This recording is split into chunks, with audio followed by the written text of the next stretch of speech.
Even when you're ready. Good. Okay, I call the order of the Whiteland Redevelopment Commission meeting for November 13th, 2025 at 7 p.m. Pledge allegiance to the flag of the United States of America and to the republic for which it stands, one nation, under God, indivisible, with liberty and justice for all. Roll call, please. John Venter, Present. Brian Webb. Here. Tom Carroll. Yes. And David Hawkins. Yes. All right, we have a quorum. Approval of minutes for October 9th, 2025. Comments, questions?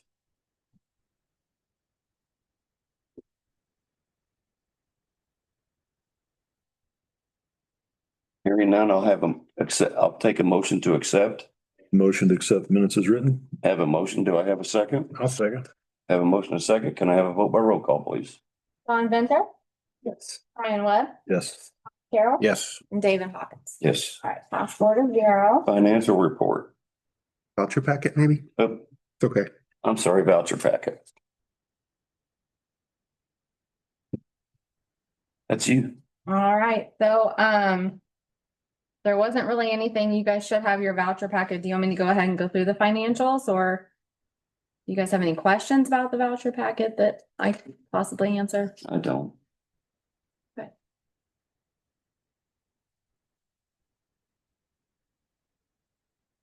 Any comments? Okay.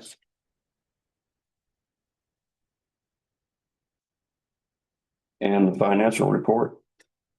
So, You guys need to. Oh, we do. the Move to approve the voucher packet. Yeah. I'll take a motion to accept the voucher packet as written. Done. Second, I'll second. have a motion and a second. Can I have a vote by roll call? John Venter, Brian Webb, Yes. Tom Carroll. Yes. And David Hawkins. Yes. All right, pass 4-0. Financial report. All right. Yeah, so the total expended of the voucher packet this month was $14,854.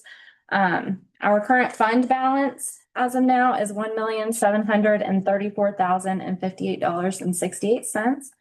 And then the RDC account was able to profit $4,667.39 of interest from the bank this month.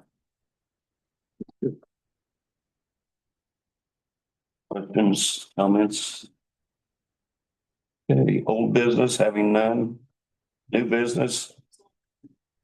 There's old business. Your agenda say approval of the annual spending plan. Yeah, my fault. Stephen and I can tag team this, but the annual spending plan was introduced at last month's meeting. The only revisions that were made was underneath police and fire. 95,000. That is not, Second page, yeah, second page. The one I have is not the most. section F. Section F, we did add in, I don't have it in front of me, my bad. $75,000 for Yes. police interceptor. Yes, so later on in tonight's meeting, I will have a request that the police department provided me for a vehicle to replace a Dodge Charger that continues to just cause us issues. And so it was something that I know you challenged me to go back to each department for some requests. And that was something that I feel like they kind of need this now. And looking at our town general budget, I made a suggestion to Chief Cox that it would make sense for me to maybe bring this before you all for consideration. So I'll ask for that later, but we went ahead and put it in the 2026 spending plan to specifically call that out for a request for the police department is something that is definitely needed sooner rather than later. So that is the only revision, right? That was In made. terms of real substance, Yeah. because of that change or increase, that reduced some of the other numbers. And then also, we retallied, not retallied is the right word you put it. for the roundabout project, which we just closed on the financing today, we, because of closing and having the final numbers, we then were able to know exactly how much our lease payments are going to be. And so I plugged that number into page 3 under L. And we previously had said $110,000 for the lease payments next year. When now it's going to be 231,000 under the final schedule. And so I wanted to make sure that was updated there. And so I don't know if you've got the red line in front of you, but those adjustments resulted in page 1, total capital expenditures amount that's available being adjusted slightly. It's still in the 16.5 million range. I also, on the second page, made a kind of an administrative wording change to provide additional flexibility for moving money around in the coming year if it was necessary. So we wouldn't have to monkey around with amending and sending it to the DLGF and so forth. And then, of course, on page 4, adjustments change the total there at the top of page 4 slightly. So there you have it. It's our recommendation, my recommendation anyway, that it be approved. Stephen, I have one question. Sure. You said 75,000 on what the police were wanting. That was the increase. It's now 95,000 Okay. because we previously said 20,000. Okay, So that's the, I was just wondering because it said 95 here and you had said 75. right. Okay, It went increased by 75. And by the way, you can see there that it does also include ballistic shields right. as a potential expenditure. Okay. That's all I have. If you guys feel so inclined to approve the spending plan so we can get this submitted to the state by our deadline.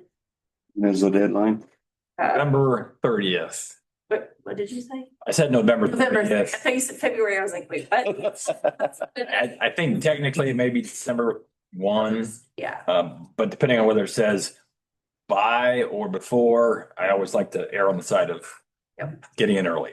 absolutely. Okay, comments or questions? So the 75,000 increase, it says essentially 52,000 for the road ready package. And then they're going to sell 3 of the vehicles. There's money from sales of 3 vehicles with furniture equipping. And again, that is something that'll be requested here later in new business. The request from the police department will be specific for that. I'll wait till then Yeah. ask that question. Okay. Okay, comments, questions? Anyone? I'll accept a motion to approve the spending plan for 2026. I move to accept the spending plan. Have a motion to accept. Do I have a second? A second. Have a motion and a second. Can I have a vote by roll call, please? John Spencer, Brian Webb, Yes. Tom Carroll, Yes. and David Hawkins. Yes. Pass 4-0. All right, resolution 2025 additional appropriations of TIF funds for 2026 budget year. Hold on. Oh, no. Damn, I'm all messed up tonight, ain't Good to be bidding. I? Bid acceptance. I was like, I'm getting ahead, sorry. 5 different agendas out there because there could be. But we like to change up things. I would like to ask Mark Beck from Crossroad Engineers to come up and kind of give you, anybody, you want to do that? Okay, I'll let you. Just to kind of share. That opening. So, so the bid opening. Can you state your name and Mark Beck. Company. For engineers, address or anything like that, or, okay. So we have, open bids for the Bob Glidden Whiteland Road Roundabout project. We had, I think it was 5 bidders altogether that submitted. The low bid was, Morphe Construction at, $1,494,000 even. The bids ranged anywhere from there, they were low, to $1,789,000. So, and our engineer's estimate was just under that. So all the bids look pretty good. And we're here tonight to, for you guys to accept the bid. I went through all the bids, all the bid documentation that was given. Everything was there or supplied to us as soon as we asked. And the things that were not part of those bids were not things that would give anybody an advantage per the bid book. That is at your discretion to say that's okay. So from everything that I see, everything looks good. Is there any questions? What's the history of this company that's gonna do the work? Are they good? I mean, they lowball all the time and Morphe Construction, yeah, so typically they are more of a traffic type company. Does that type of work, like traffic signals and stuff like that. They do have several subs on board that are doing the pavement work and things of that nature. So and everybody is a good company that they have. You know, I think it's like anything else where you know, the project manager and superintendents and all those kinds of individuals that are going to be doing the work out there. You know, those people that really make things go. And we've had some good luck with Morphe Construction. So you've had some other projects you've worked with them on? We have. Anything similar to this? Was it a roundabout? I'd have to go back and look. So I apologize. My forte is design, not construction. So everybody that we've worked with, I'm not 100% sure of, but we have worked with them in the past. Are you comfortable with, I mean, their forte is traffic lights and stuff like that, you said. Are you that comfortable with them to have them take on a project like this? Yeah, I think they can do the project, yes. what was the name of the company again? It's a Morphe Construction. Spell it, please. MORPHEY.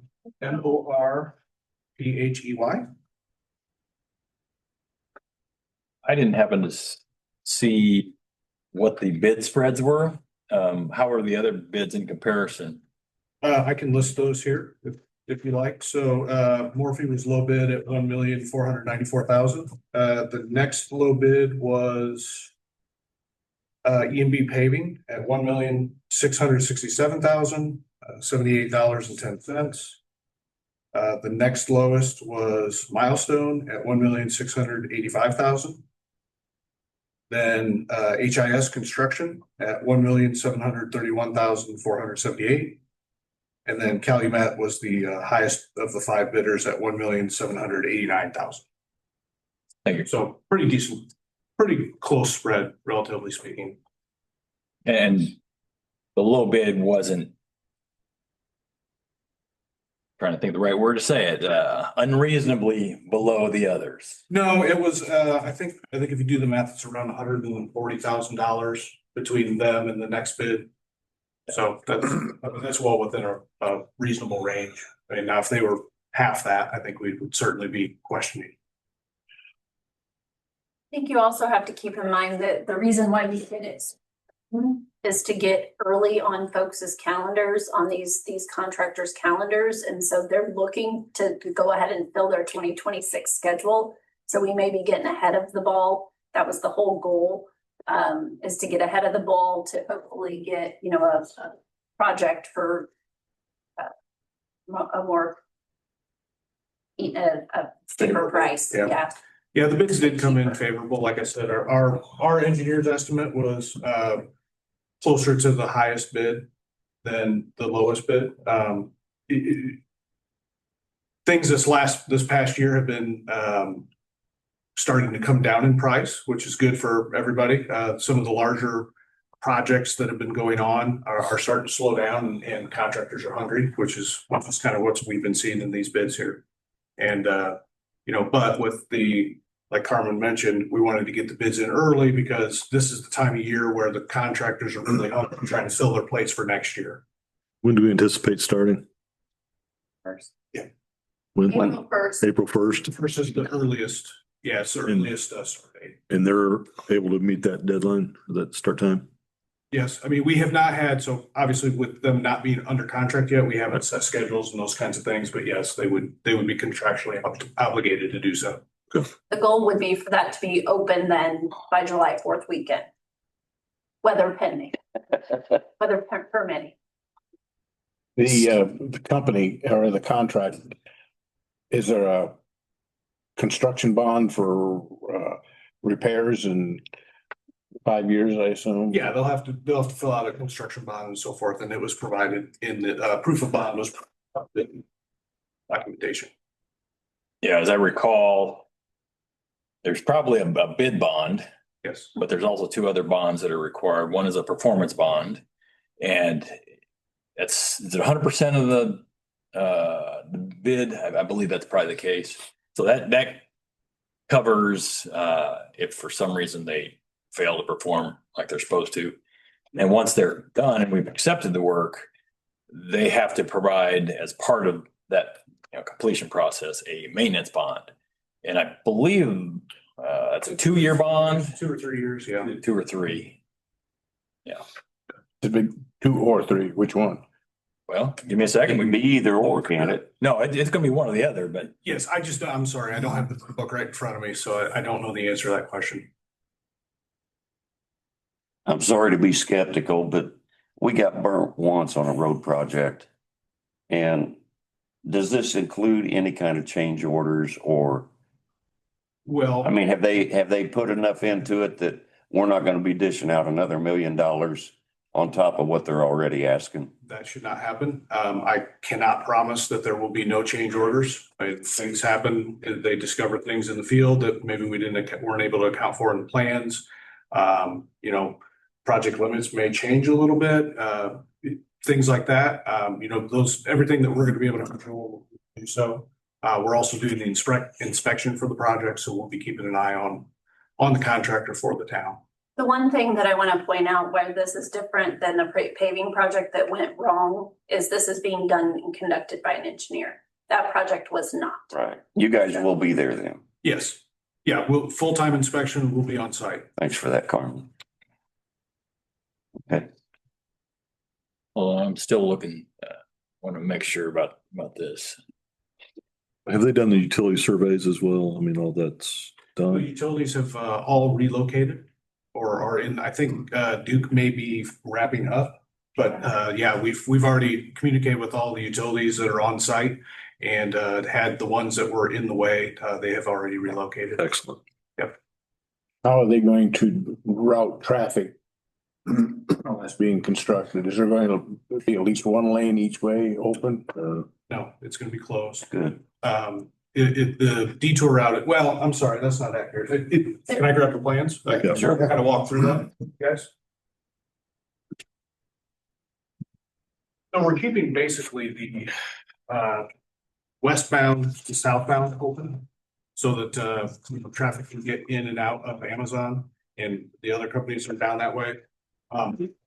The west leg is closed for most of the time. So our detour route is going to be, we've got a truck route that's going to be posted, and that's going to be used at 65, 31 Morrisville Road.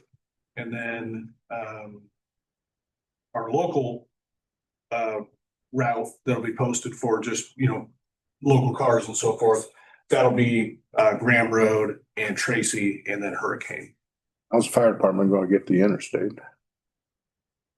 I mean, the fire department we've been in communication with them. They know that this is coming. I mean, how are they going to get there? They'll definitely have to go up to Worthsville to get onto I-65, or that's where the whole mutual aid comes into play. Are they making arrangements with Greenwood to?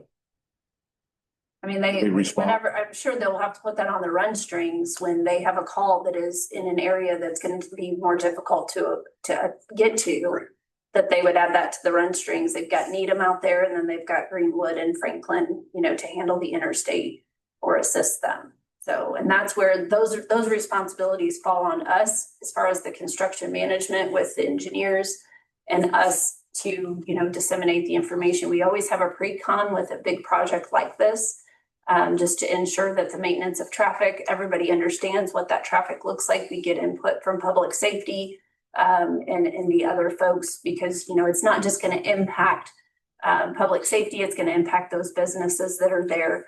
So there's gonna have to be clear lines of communications, but again, that's a responsibility of the town administration and the engineer. Is there, and I'm thinking on the line of shutting everything down to get it done. Is there another way for Cooper and Amazon to be able, I know Cooper can come in from Worsville with no problem, but for Amazon employees, is there another way that they could come in? Building a temporary road for them to come in and access the southern businesses. So Amazon, Amcor, DHL, Langham, there will be a way in. We're not gonna open it up to Paul Hand because then it will be a mess. The semis will find a way to get in and out of there and it'll only wreak havoc on that road. Paul Hand cannot handle the truck traffic. Right. No, I'm just looking at the idea of closing it down because I know that saves time for you guys. Shut it down. Okay. I misunderstood him. I'm sorry. Minus that. Minus being able to go. So, yeah, we will be able to go, and apologize. I should have brought something in order for everybody to see, but so basically here's the roundabout. This will be open. So basically your westbound to southbound and northbound bound. So that section will be open. Everything else will be closed. There will be some temporary closures for bits and pieces to try and to be able to get this set up. But that will be left open for as long as we can and construct everything else. Like you said, it would be better time wise for us to close. However, with all the businesses that are immediately there, Amazon in particular, we wanted to be mindful of that and work with them to be able to leave this part open. So we're closing as much as we can to do as much work as we can.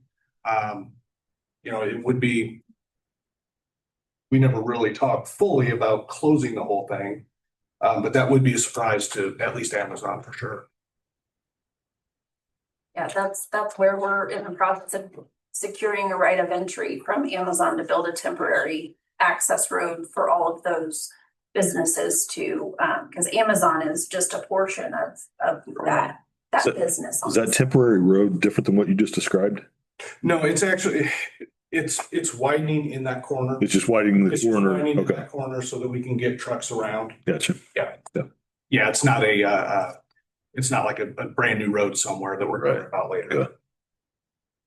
The schools were included in the notification, I'm sure, so they can. Yeah, schools, route buses. we have schools, sheriff's department, we even include Greenwood and Franklin in our MOT notifications. Just so if they start to see a lot more traffic on their roads, that they're aware, in New Whiteland. So all the surrounding municipalities are on our notice, when we send out those MOTs and detour routes, obviously the newspaper. And then, of course, social media for everybody, all the keyboard warriors to share their input. Yeah, and we're also planning to have a public information meeting later on, closer to construction, once we actually do have the contractor's schedule. So, and at that point in time, we'll also do more coordination with all the local municipalities, but right, everybody's aware that the project's happening, and as soon as we have an actual schedule, we will get that out to everybody. Are any of the homes impacted at all? It looks to me like there may be one or two, but we're gonna open right of ways to them. Yeah, so the first home would be to the west of the roundabout. They will still have an access road. Coming through Graham, coming through Whiteland Road. And they'll just have to go the long way. Yeah, if they want to get to the interstate, they're going along. Okay, as long as they have. But they'll have access to their driveway if that's what you, Yes, that's okay. the question. Does all of the businesses out, the warehouses out there, do they start and stop at the same time? So all the traffic, so they all staggered? I don't know all of their start times, but there's one building out there, when they let out, it's chaos. DHL? Yes. Yes. Just because they have so many per shift. So that's gonna be fun. But if we can be have it be painful for 3 months versus drag it out over 4 or 5 months with partial closures. I'd just rather rip the Band-Aid off and try to just deal with the headaches for a short amount of time and then get it open and alleviate some of that. Is there any impact to the track or the traffic light at Warrior Trail, and like, are they gonna adjust that before? So we will make sure to include Midwest Engineers, does all of the programming for the signal. So we recently talked to them this summer to have them make some adjustments, because like only one truck was able to get out from Warrior Trail onto Whiteland Road. So we'll make sure we add them to our discussion to see if the timing of that can be shifted. Yeah, if they can adjust that before that work is done, because you're gonna get all the traffic is now gonna go filter out that way, where some of it was able to turn at least turn south or east on Whiteland Road or west. Okay. That's why I'm for just shutting the whole thing down. Knock it out and be done If with you it. do that, how are they gonna get? How are you gonna get semis and stuff to those plants? Or That's those- no problem. Well, that temporary road, I mean. No, he's saying shut down everything. It's like, we'd have to build another road around. Occupancy in the buildings, but you can't. I'm sure we would be sued if that was. Yes. No, it's just, I mean, it's just so much faster. Well, send it if down they- your trail, that gravel road. Perfect, thank you. And I did verify that the way the bid packet is set up, the contractor is required to provide under the contract, provides a 1-year maintenance guarantee, or that it's free from defects, et cetera, for 1 year after the final acceptance. And that is covered by the performance bond. The performance bond has to stay in place until 1 year past the acceptance. So that's how that's done. Can't that be extended too, though? Well, that would be a change order. I mean, in theory, yes, it could, but the contractor would be entitled to compensation for that. But they all bid based on the 1 year, right? Correct. Okay. We should have done that. Standard. Yeah, that's our standard. So now I got a weird question. Is his quality of construction gonna be that much different between a 1 year and a 3 year? Does he do something different? Well, he's supposed to be constructing according to our specifications, and it's a combination of our specifications and our oversight, if you will, of the construction that are going to be the keys. That's where he comes in. I assume that they're providing inspection. We'll be doing the testing and making sure that, the materials are past spec, those kinds of things, for the construction, yeah. All the slope and the slump and all that. Yep, slope, slump, Okay. make sure that, the job gets proof rolled. This one is concrete, so, we will have a concrete, roundabout itself, so that will, just by its nature last longer than the, asphalt should, so. And that was just because of the heavier truck movements.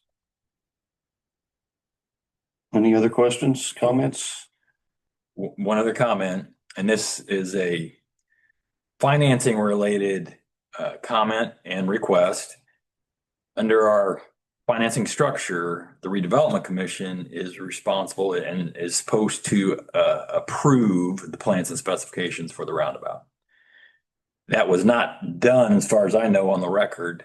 And so consequently, I would request before you award the contract that you take care of that formality and pass a motion to approve the plans and specifications, which I understand you were provided a copy of those as part of the packet. That's the only comment I have. Okay, any comments? All right, thank you very much. Thank you. I'll accept a motion to approve the packet, The plans and specifications. plans and Project. specifications as written today, As provided. as provided, okay? That's not the document that I had that comment about by email, is it? $3.50. Is that corrected somewhere? Oh, was there something that literally said $3.50? I had a feeling it was a million missing. Half a million added. Yeah, I did see that, but let me go back. I wouldn't have thought that would have been in the plan specifications. Plans and specifications were a 60-some It was page document. pertaining to a roundabout. I think it was the other roundabout, actually. Yeah, but I could be wrong on that. No, the specification one showed, That is in that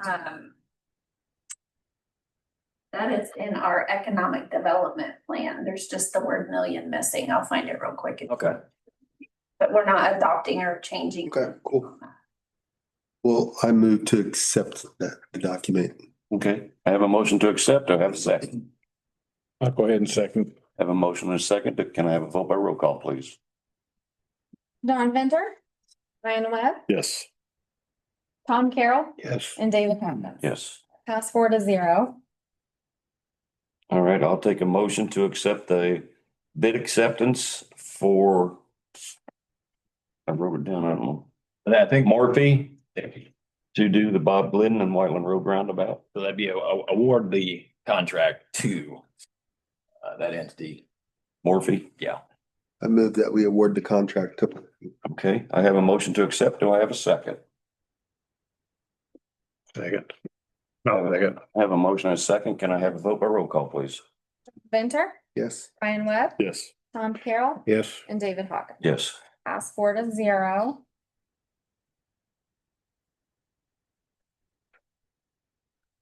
Any further comments? Yeah, just Stephen, for future reference, do we always need to be specifications before? Not always. This was because of the Because we're structure bonding. involving the RDA, bond structure. Yeah. The statute specifically says Do we have to? Okay. when you're coordinating like that, the RDC is supposed to approve the plans and specifications. So anytime we Now, bond anything, we accept anything on a bond, then we need to approve those plans. I think that would be good practice, but we're not always going to bond in coordination with the RDA. Okay. Anytime we bond in accordance with But the RDA. then we- Either way, whether it's statutorily required or not, if the commission is responsible for the project, it is best practice to approve the plans and specifications. This is a question for Carmen or Stephen. Did the town council have any concerns or comments or? Not that I'm aware of. Okay. Hey. Moving on. Resolution, No. I knew it. yes, no annual TIF presentation. You want to see the Nope. Get started on this. This is where the million was missing in this presentation. In this presentation? Yeah. I think I need new glasses. If anybody else. Okay. Make a motion with glasses. Was the PowerPoint go file loaded and ready to be done? Yeah. Hurry up and do that while you guys were chatting about something. Ready? That's what you were whispering about. Yeah, freaking out, Okay. maybe. Well, Yeah. all right. We've been presenting these to you in the past, but annually by statute, we are now required to make a presentation that is not only to you, but it's most particularly supposed to be for any taxing units that we are affecting because of our capture of tax increment.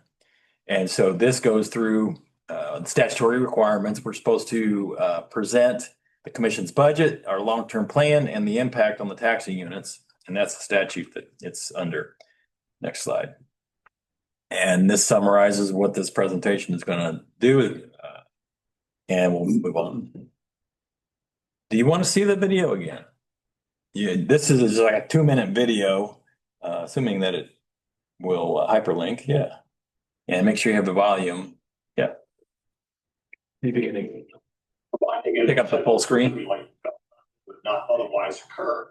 Like Indiana has tax increment financing. TIF districts are formed by redevelopment commissions hoping to generate private investment, thus improving an area's employment, infrastructure, environment, and more. While many TIF districts concentrate on revitalization of existing structures, investment in greenfield or undeveloped properties also occurs. The area's assessed value at the time a TIF district is created is the base AV. This ensures that all taxes collected on the base AV continue to be passed to the overlapping taxing units inside the TIF district. The incremental AV, which is anything above the base, is multiplied by the district's tax rate to determine TIF revenue for the area. TIF revenues are spent on a wide array of critical projects, including bricks and mortar infrastructure projects, both above and below ground, as well as game-changing facade improvements. Clean, safe streets, and recreational amenities speak volumes about a community's viability. Therefore, TIF is used to provide enhancements that will draw talent and the businesses that follow. TIF is a powerful tool for Hoosier cities, towns, and counties. With this tool comes a significant amount of transparency and oversight. All formal actions occur during a combination of public meetings and public hearings. Online reports are generated and submitted to state agencies, overlapping units, and posted online for all to see. All redevelopment commissions are required to have a non-voting member from the appropriate school district. All redevelopment commissions are required to hold in-person meetings with all impacted taxing units. To sum it up, TIF is a vital, effective, transparent economic development tool for local governments used to promote investment that would not otherwise occur. To learn more about how Indiana communities are using TIF as a quality of life driver, visit aimindiana.org/TIF. All right. There you have it. Any questions related to that, or you want to move on? Let's move on. Okay, next. So this slide, and can we enlarge that? It's not quite- Get it? Yes. Yeah, thought we could enlarge, That's what I'm trying to figure out. but anyway, we'll move on. Staying on the slide, this just summarizes that the redevelopment commission and TIF districts are statutorily authorized. This commission was created in 2013, so we're 12 years old now. We have 5 TIF districts now, 3 of which are within the patch development, in addition to the original, which is the Whiteland Advancement Allocation Area, and our newest, which is the Whiteland US 31 Allocation Area. Next slide. This slide shows the statutory purposes and objectives, which are to serve the public health, safety, morals, and welfare of the town residents, increase economic development, provide opportunities for gainful employment, attract new businesses, and provide local public improvements that will serve and or benefit the economic development area. And then you can see the rest. Next, our long-term plans are listed there. Those are primarily from the original plan. And it includes development of a new town center, various stormwater and drainage improvements, upgrading of roads, development of Old Town, installation of a gateway to the Whiteland area, distinguishing itself from surrounding municipalities, which we, I think, have best pursued through the US 31 TIF district. I think that's going to be a big, place where we can do some gateway treatments. And then also various sidewalk trails, bike paths, and recreational systems. Next. This is again from the original plan, and it identifies various sub areas with various improvements that are planned in those various areas, or to serve those various areas. And the next page, I think, has an additional sub area. That was the one. All right. Where did it go? Where was it? Like the one we just That skipped one. past. Yeah, center. Last bullet, millions missing. Oh, the third to $3.5. Okay. Bargain. See if we can fix that for next year. I won't mention the semicolons on all of those, but I'll blame that on Jacob. So this is more specific to this year and it tracks what we just approved in the annual spending plan. This is actually a little bit easier to follow, because it really just boils down to the key points.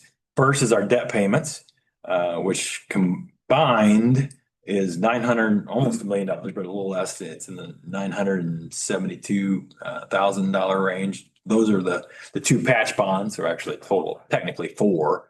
But that's the debt payments. Though the next is the amount that's set aside for potential capital improvements, or excuse me, capital expenditures. That's $16.5 million budgeted there. That's available for you to spend. Next is the $1,000 that's budgeted for the is it Aspire? Aspire. Yeah, for Aspire. Next is $350,000 budgeted for professional expenses and services. Next is what we talked about previously, the police expenditures for flock cameras and new interceptor of $95,000. And then the last is potential financings. And then this is a combination of what was, I believe, just approved or just closed on, and what we have the financing capability to do, which was estimated or calculated by Adam Stone, based upon our projected cash flows from year to year. 13 million and change is what potentially could be bonded next year because of our existing cash flow. And we've only bonded or planned to bond for the roundabout at this point, which was 1.4 million or whatever. 2.4. 2.4. 2.45 actually. Okay. And then that's technically this number is expenditures out of bond proceeds of financing. So that's what is still in there, 2.4, but yes. And then next slide. A few things to highlight in the commission's budget or financing. The first thing is that we are projected to receive in TIF revenues approximately $3.5 million. And that is approximately $1.2 million or 55% more than what was received this past year. So we're continuing to increase that number in a sizable way.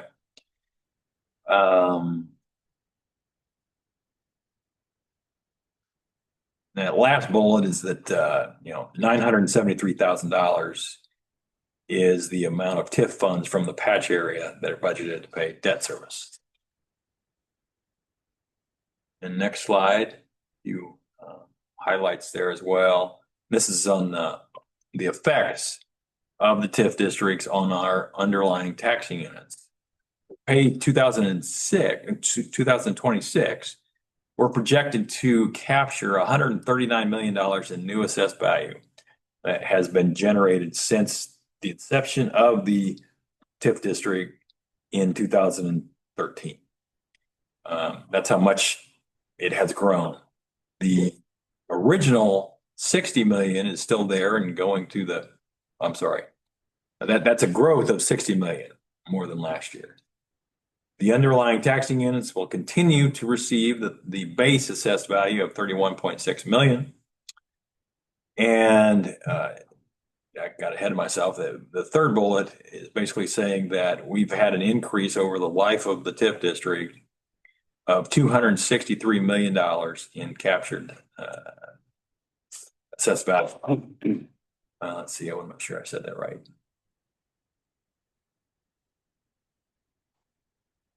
Yeah. Originally, it was 125 million. That was our base. And now it's up to 427 million.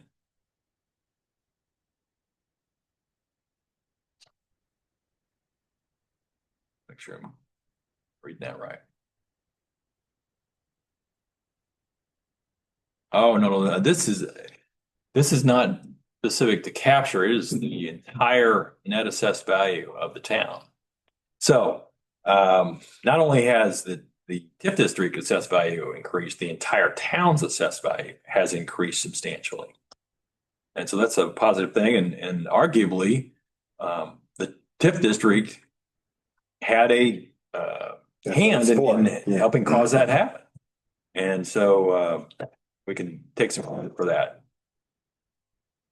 And then ultimately, whenever the TIF districts expire, the newly created assessed value will flow to the underlying taxing units as additional assessed value that they'll get the benefit of. How long does it take for a TIF district or? The life of a TIF district is 25 years after your first bonds or financings that pledge TIF have been issued. Remember, the recent bond we just closed on does not start that clock. That's the. Because the TIF funds have not been legally pledged Okay. for that payment. And then the last page, these are more general benefits or effects to the underlying taxing units. Newly created assessed value on personal property will immediately flow to the underlying taxing units unless specially captured or abated. By the way, we at the council last night, we had a new development. That's not quite the right way, but a new company coming into one of the Patch buildings, which is a very positive thing for the town. And they were granted a 5-year personal property tax abatement. And they're going to be bringing in over $40 million of personal property that they're going to be, installing and using. It's a good big outfit. They've got locations in various other places. Is that the recreation thing? No. What's Sugar Foods is the name of it. They've been in existence for like 75 years. Started out with getting bulk sugar and making like your sweet and low packets, your raw and the sugar packets, like taking big amounts of products and making it into smaller packages. What they're going to be doing primarily here is taking bread and making it into croutons. And putting it into little packages. And onions into French fried onions, Maybe. probably like the turkey. They probably make the turkey stuff. Yeah. So But in any event, that personal property, we are not capturing.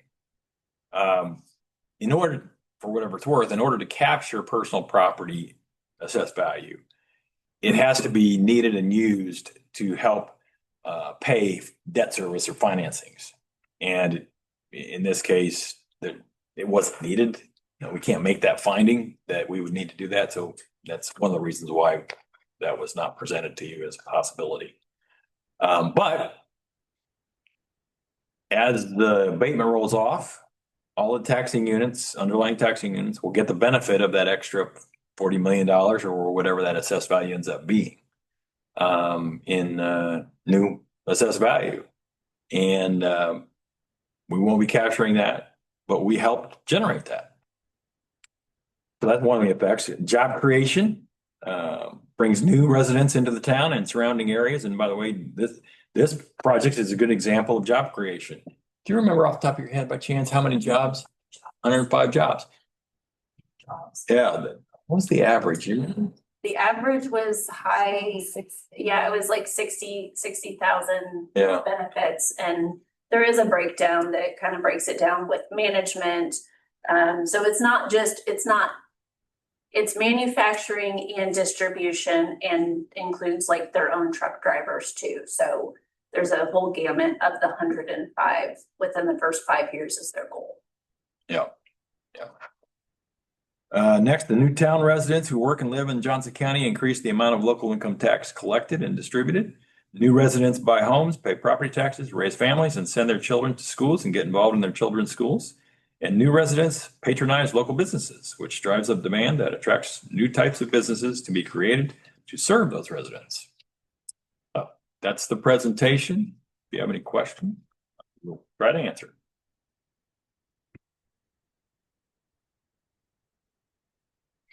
You mentioned something during this presentation, clicked a bell in my head.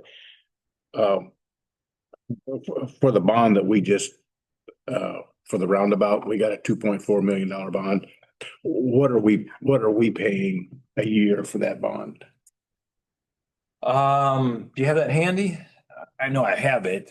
For example, next year, I think we budgeted that it's gonna be like 200, did I say 270,000? But it's gonna go up. I think it's probably in the 300s, maybe 400 a year. But I'll tell you for sure in a second. It was 10 years, right? It's actually, it could be, is it 10 or 12? It's in that ballpark. But we'll probably we have an opportunity to pay it off sooner rather than later.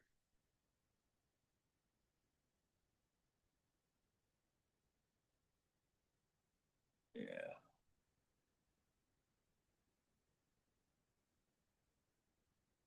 I have it printed out on my desk. Okay, so it ranges from 231,000 in the first year to 328,000 in the last year. Most of them are in the 320,000 range or a little bit less. Yeah, in general, between 313,000 and 328,000 a year.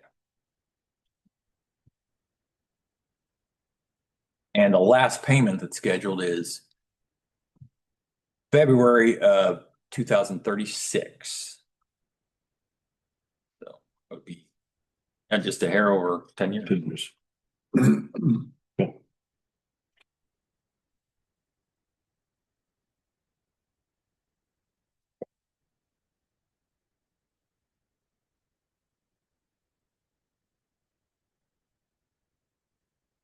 Comments, questions? We actually don't have to do anything on that though, do we? Correct. Okay. Now we'll get to the one I've been trying to do all night.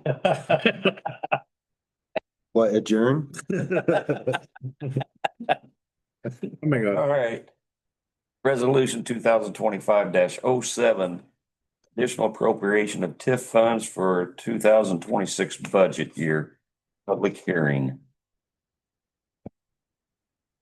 You were provided a proposed resolution, and as we have done in past years, we've determined what the approximate balances are in the various TIF funds and have tried to project what revenues you are likely to receive in the coming year, and have added those together and appropriated those.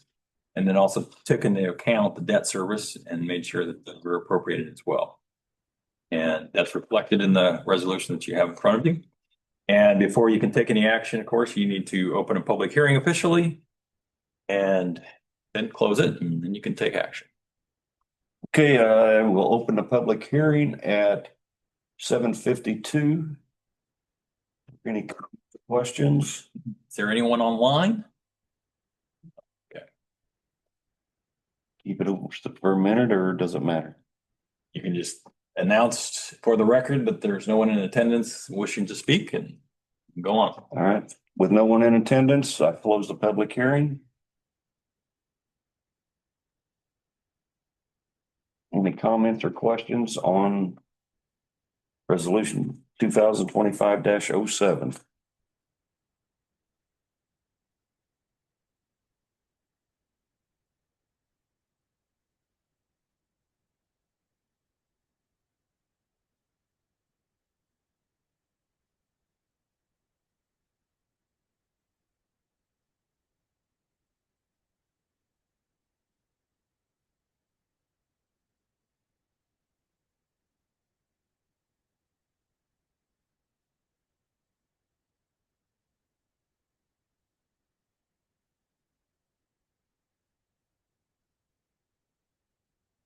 Just one quick question for you or Carmen, either one. How is the patch projects coming as far as occupying the buildings and everything? Do we know? Sugar Foods was. Sugar Foods, In the building 2, which is the one that Fate has more of a frontage on Graham Road. Hardware Sales is in the very north part. They plan to expand into some of that space just south of where they're currently located. And then I believe there might be some additional space available, but then the rest of it is being taken by St. Francis Soccer. So it's full. It's full. They've sold the corner lot, the C store. We've started some discussions with, I believe they're looking to do another meeting internally with the staff on that, but they have sold that corner lot that they're at Graham and Whiteland Road for a potential gas station and kind of retail strip. Cool. That's a good deal. And then the apartments are Going up like mad. itching to get their CFO, but we just have some final tidying up that needs to happen. So those should be getting occupied here fairly soon. Okay, any other comments, questions? If none, take a motion to accept. I make a motion to accept resolution 2025-7. Have a motion to accept. Do I have a second? I'll second. Have a motion and a second. Can I have a vote by roll call, please? John Venter, Yes. Brian West. Yes. Tom Carroll. Yes. And David Hawkins. Yes. All right, pass 4-0. All right, request from police department. So in your packets, there was a copy of an email from Chief Cox as well as kind of an outline for two different items. First one, I scratched the surface on it earlier. They are requesting requesting approval to purchase or for consideration for purchase from you all 2026 Ford Interceptor hybrid police vehicle. That it would be equipped, ready for the road in the amount of $51,905.25. They're looking at disposing of 3 vehicles that then would be the sales of the proceeds from those sale of those vehicles at the auction would then finish to equip that vehicle and update equipment for others. So as far as specifics on the vehicle itself, I do not have that. Like I said, all I have is the year and the make and model, and that it is the ready for road package that Ford puts out. And then their other requests, and we can discuss these separately. I invited Derek to come tonight, but he just said, okay, thank you. The other request is for ballistic shields. And he did provide a letter that kind of further explains and expresses why there is a need for the ballistic shields. A lot of times, and not just saying it's the night shift, but we have sometimes 1 to 2 officers on a shift. I mean, sometimes we're lucky and have a lot of overlap with multiple shifts. And some of the situations that they find themselves in, there's just a lot of unknowns with safety, and so ensuring that they all have proper safety or equipment to help them as they respond to calls. That you get Brian can better explain it, but you get a call that an unknown in nature or a domestic or something that could quickly escalate to something else. And so the request would be for purchase of 6 shields, which would give 3 shields per shift. And the shields are $3,748.99 each. And with 6 of them, that total would be $22,493.94. Again, both of these items, we averaged it up or rounded it up to 75,000 was put in the 2026 spending plan. The vehicle, I mean, we're in the middle of November. So even if this is something that can we spend out of the 2026 plan prior to 2026, as long as the purchase happen, the actual check happens in 2026? Because they've approved the plan. Yes. Okay, so the expenditure wouldn't happen until. Yeah, but it doesn't happen until 26, and that's fine. So my request would be for you all to consider those 2 items for the police department as you've supported the fire department with other various purchases. In regards, before we I don't want to get away from that, but real quick, I do just want to update you. I did get requests from all the departments. But I just would like to remind you all, one, we have to make sure that it's TIF eligible projects, and, you know, purchasing equipment specific for public safety is different than purchasing equipment and things for, say, our street department, our public works, water, sewer, things of that nature. I'd like to give a little bit more time to our folks over those departments to really kind of pay attention to our capital improvement list, of which that's where that 16 million we were talking about a little bit earlier. That's really where the focus could possibly, you know, get some things checked off of this list, and not purchase of stuff. And just ensuring that we have other manners to kind of purchase certain things. And, you know, maybe I didn't give them full direction. I just kind of said, if you had this much money, what could you get with that? But I want to make sure that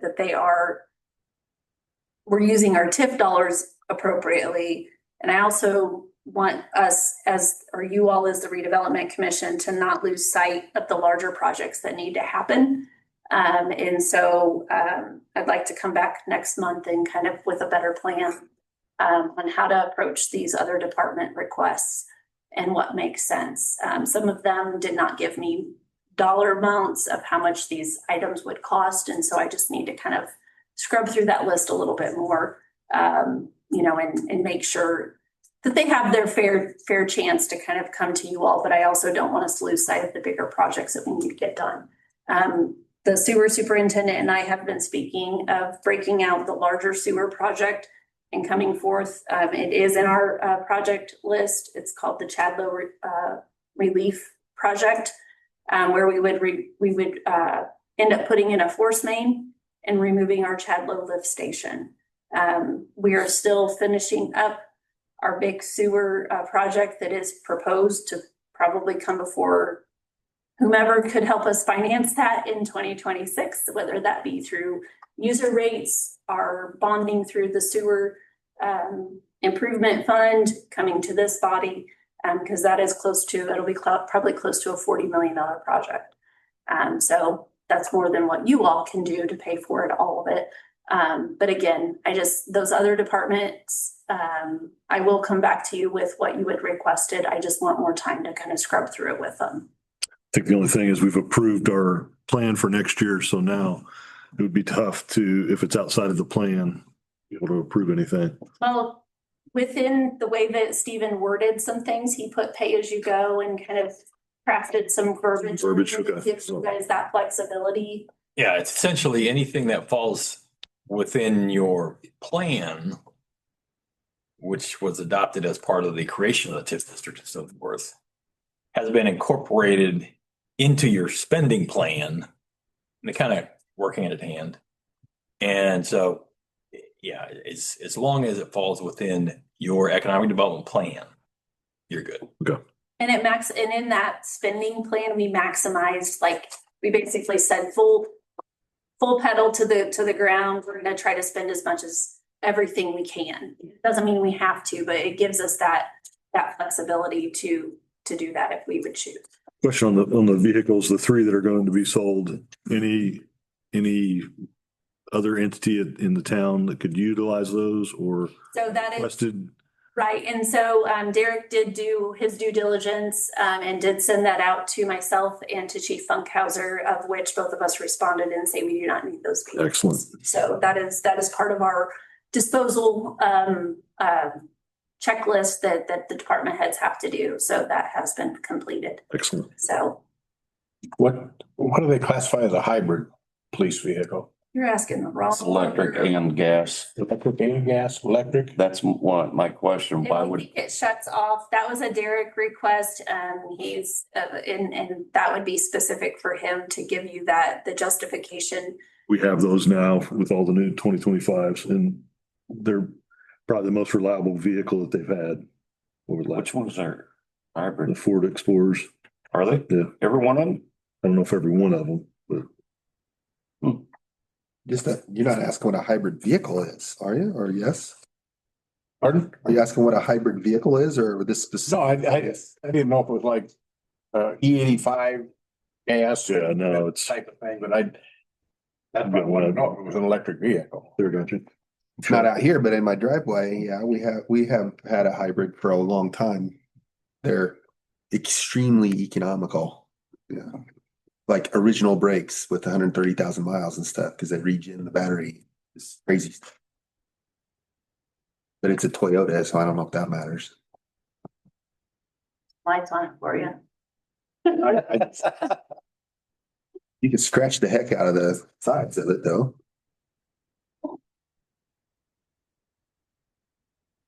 Is Bargersville's electric vehicles, are they hybrid? Are they? Mm-mm. No, They're electric. They're, yeah, all They're electric. total electric. They're Teslas, I believe, right? Mhm. I don't think Tesla makes a hybrid. I could be wrong. Those are always all electric. So if Good part is you still put gas in them, like they can still run on gas, but they can kick over to battery depending on the conditions. And if you're sitting there idling, that's typically where it helps more than anything. Roughly under 30 miles an hour, unless you gun it. I don't know that much about battery other than what I've read. I have a 14 Saint original battery. So the brakes generate power to the battery. So I was always concerned, do I have to pay like $40,000 for a new battery every 10 years or something dumb like that? But it's not been the case. Son and daughter-in-law had a BMW hybrid Mhm. set in the garage and burn up. Mm, Battery shorted out. that sounds terrible. Those are the things that you hear. Yeah. Then you lost the car, but you lost the house. No, they didn't, they got it in time, but could have been. That's total EV though, right? No, it was a hybrid. It was a hybrid as Yeah. well. What's normally a police vehicle, what's the life expectancy? So on an asset life, and this also kind of brings us to, we need to start, and that's what Derek and I had spoken. We replaced so many vehicles at one time 2 years ago that we need to start kind of slowly replacing vehicles sooner. So ideally, a police car should last 5 to 7 years. How long? Go ahead. No, go ahead. I was just gonna say, whereas like a public works truck is about 10 years. What's the life expectancy of hybrid then? I would assume it could fit that same, Yeah. that same 5 Same to 7. thing. So we'd be expected to replace this vehicle in 5 years? 5 to 7. Yeah, 5 to 7. The town, whether that be this body or another body, and that's kind of where, again, when they got the ARPA funds to purchase a whole bunch of vehicles, that was kind of the concern is, you're gonna have maybe, I think there was 10 of the vehicles, and some of those have already been replaced because of the tornado, but how do we kind of fit it economically into our budget to replace 2 to 3 of those in the next coming years? What is that body that does that? That's still unknown. Who around here has hybrid police vehicles? Couldn't tell you. That would be a question for Derek. Because I'd like to know how they're doing, if they're working out. I'll tell you who has a ton of them is every big city municipal driver, from taxi to Lyft to all those people. Almost every dang one of those vehicles are hybrids. People who are driving around all the time in a city, Amazon's using a lot of hybrids. because when you sit and idle and take off and stop and take off and stop, you're not just running your engine the whole time.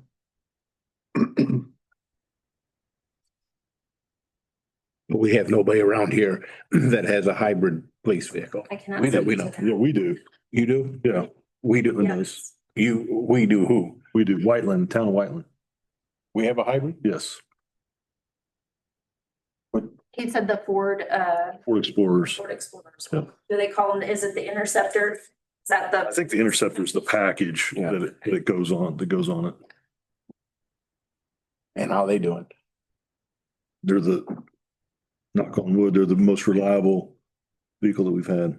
And how long we had them? Two, I'd say almost three now. Yeah. Just 3 years ago, but they might be like 2023s. Yeah. I think they are 23s. Yeah, I'm trying to think. Cause Spear would have one. Gonzo has one. So we have at least two. We might have more than that. But I mean, because the other option, you know, at that size is what is it that Derek has? The Tahoe, The Tahoes. they're closer to 70. Yeah, and he's like, he does not want to buy any more Durangos. We've had nothing but trouble with those. Yeah. And that's why the Ford Explorers are primary vehicle that he wants to go with moving forward. And this would be replacing a Charger that is constantly in the shop and constantly just causing us, it's nickel and diming us. That would give us, but the one specific, for whatever reason, has all kinds of gremlins in it. So, We're asking for money to be approved this year, but spent next year, right? Or is this? I guess the approval would, or the request for approval would be to go ahead and make the purchase, request for approval to purchase, but the expenditure wouldn't happen until next year. Shields and the vehicle? However you choose to do that, if you want to do them separately or Do we want to do them I separately? think we ought to do them separately, because if you guys need the shields now, then I say get those now. Okay. pay for those now. Well, we still may get, Well, the question by is, the time we get the check, we could make it. Even if we bought them today, I think. I think if it's cleaner to just do it at the end of next year or at the beginning of next year. Yeah. I would say he would probably hold on. We haven't had them now. I'd love to have them, you know. You never know what tomorrow's gonna bring, but That's the point, yeah. But I don't know if it's something we could just go to wherever they would purchase them and pick them up. I would. They'd probably have to be ordered. yeah. I'm looking at I'm gonna try and pull up the spending plan from last year to see if maybe we can just cover it with the spending plan from last year. So give me a second.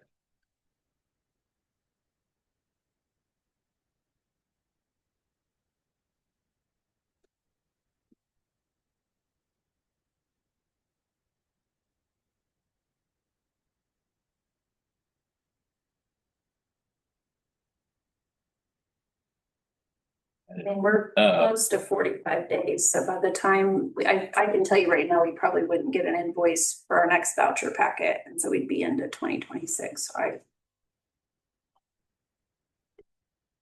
So I know we, planned $100,000. That was professional. Police and fire, 200,000. Has that been expended? I'd have to double check. I don't Only think spent around that- 92,000. Wasn't that what we spent for fire department?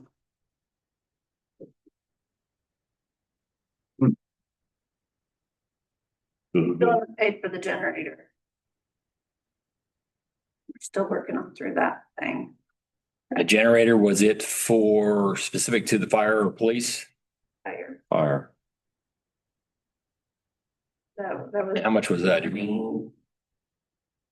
Did it go up to like 80?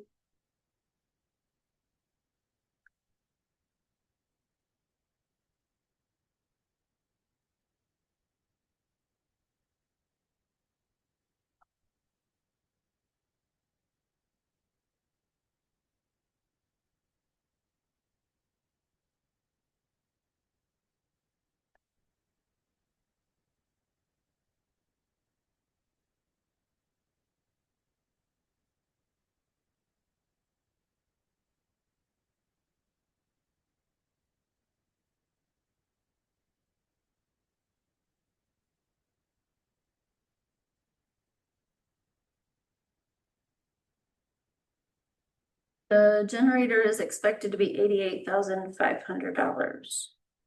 We have spent with the Lucas machine and the extrication equipment, that'll happen this year, right? Earlier Yep. this Yes. year. That was just under 100,000 at 99,955. So then you add in the 88.5 And you should be right around. You have a little bit of money. You might have enough to cover those ballistic shields were 20-some thousand. 22. Yeah, you'd technically be over. Yeah, I'd prefer to Do you feel like if we ordered them, postpone.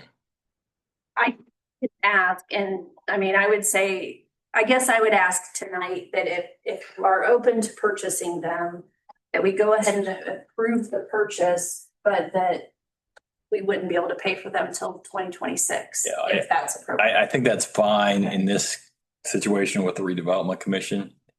Because you've got an existing appropriation for 2025 that's more expansive and flexible, quite honestly, than what your spending plan is. And you also just adopted an appropriation for next year.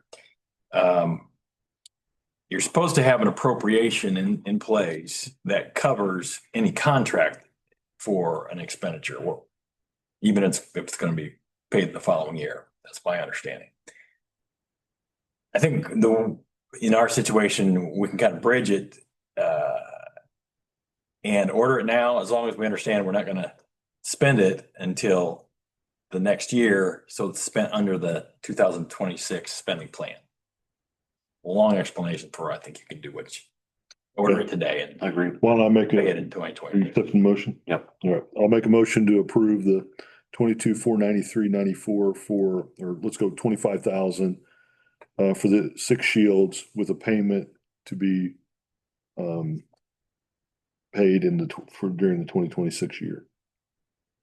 I have a motion. Do I have a second? Second. I have a motion and a second. I do have a comment, sorry. And this is weird, I know, but I just want to say it because it always bothered me on other boards I've served when a prior board approves a bunch of money and expenses before a new board comes in and you're like, you just spent all our money and we didn't get a chance to say. So I asked the question, are all the reps going to be the same next year? Or are we turning over the whole board? In the town manager report, I've heard from John, David, and Amanda that they're interested in continuing on. Brian said he would get to me, and then I just need something in writing. So Oh, well, you never said that. thought I said that in my No. email, but just some sort of indication that you are interested in serving again. Because 3 of you are appointed by the town council president and 2 are appointed by the town council. And your guys' appointments are only on an annual basis, so. Right. So if we were all turning over, I would vote no because I would want the next board to vote on their money for their budget. But that not being the case, I'm cool. I'm fine with that. Fair point. A motion in a second, right? Yes. Vote by roll call, please. John Venter, Yes. Brian Webb, Yes. Tom Carroll. Yes. And David Hawkins. Yes. All right, pass 4-0. All right, now we'll, Did you guys approve the vehicle? not yet. Okay, That's not. sorry. You already buy it? Yeah. All right, now we're gonna look at the hybrid escort police package vehicle for 2026 to be bought. Do I have, We're gonna get a Ford Escort? all right, did I say escort? All right. How about I help you out here, Dave? Escape. Well, I mean, That one's for Derek. Yeah. Oh, I'll make a motion to approve the purchase of a 2026 Ford Interceptor for up to $55,000 that would be paid for during the budget year of 2026. Do I have a second? I'll second. Have a motion and a second. Can I have a vote by roll call? Did I John, really say escort? Yes. Yes, you did. John Venter, Brian Webb, Tom Carroll, Abstain. and David Hawkins. Yes. Pass 3-0 and 1 abstain. the only thing that would have made it better is if you would have said Ford Pinto. Bob Glidden and didn't, great, you'd be good. Oh, yeah. That was one of his cars. It was. I have 2 things. Well, one thing we already talked about was the appointment. So if you are interested in Continuing, Tom, just get me something quick. Doesn't have to be super extensive, because what I've been charged with the last 2 years is to put this out to the community and ask if there's any input or anybody interested in the Whiteland community to participate or have interest in serving on our boards and commissions. So I kind of prepare it all and provide it to either the council or president, whoever the appointing person is or body, and let them kind of delineate from there, like what they would like to do. Sometimes they've called and done interviews with folks, and sometimes it's, let's just keep it as it is. So that's kind of the reasoning behind that. Do you need an email, or is an email sufficient, or do you send you one? And then my only other question that I have is, we've asked the other boards and commissions that have met this month if there's any interest in starting the meetings at 6 p.m. instead of 7 p.m. So as we look to adopt our meeting calendar for 2026, that was a question I had for you all. Yes. I'm open to it. Yep. I'm okay. All right, I do not have anything else. Do you guys have any? I have a couple of questions on the spreadsheet Yeah, I do. sent out. Oh, wait, which? The one that I think you have a copy of right there. Yep. Yep. So just a general comment overall, take it with a grain of salt. Yep. So I'm not sure that everybody in the town is really excited about warehouses, as you can see on social media. And so one of the things I think that would be beneficial is that they see value for the town through that we're spending. I don't think that they ever get to see that on a day-to-day basis. And I think we get, like when the roundabout information was put out, it caused a storm on Facebook and all those other places. So I think highlighting the good things that are paid for through those funds, I think is a really good thing. So I just ask that you consider that in the future. And I would also ask that we consider to do things that would benefit the town, like the parks and stuff. I mean, I know the things that are on our plan, I think people seeing that, it'll go a long way in their, acceptance of those types of warehouses. So definitely agree with everything. Anything we put out on social media, even gonna be if the intent is for it to be positive, as the opportunity for somebody to be that key for here. Yeah. I actually have a town manager group, and this is a book we're actually in process of starting tomorrow. Okay. But it's basically just how do you, have the conversation, or like there's some communities that just don't even have social media because of the negative kind of, there's just always those folks. But just to give you a quick update on like our Parks and Rec master plan that has been submitted to DNR. The draft has been, we'll get comments back, and then that will be fully submitted early spring of next year for adoption and approval to our Parks Board. Tomorrow I am submitting for a Department of Health, Indiana Department of Health grant for a bike and pedestrian master plan that will help us to take our comprehensive plan is kind of like the 10,000 foot level.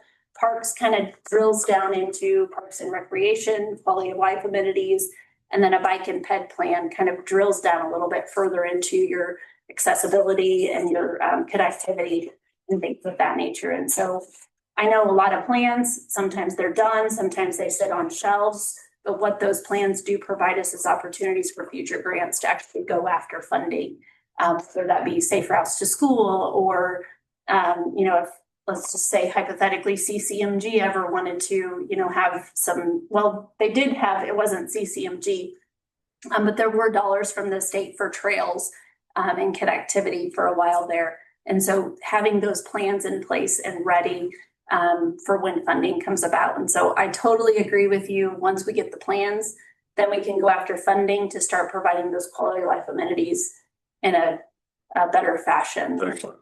So I have a few questions here. So line 20, police vehicles, I think there's like a one-time $330,000 charge like in 2027 or 2020. So this is a fluid document Very good. revised. And so I provided that to Derek and said, let's mull it over. We met last month in October. We have to meet in November to kind of talk through how do we plan. That's those 10 meetings. Yes, exactly. That's why, that was my point, was let's try not to replace all of them in the same month. And then, This plan means there's no fund. There's no funding. It's not funded. It's Okay. not. great. Line 21, the baseball parks, Yeah, $7 million. yeah. Is that our portion? Is that just a? It's just a round number. Okay. That park might not happen. So that's where, once we get our park master plan and really drill down into the green spaces we have and that, what is the Parks and Rec and what does the community want? So I'm taking this document as just a complete, these are Carmen's thoughts. It's nothing is, But yes. okay, but yes, it's a good plan. I love it that it's out there. So good. And then line 43, what is that item?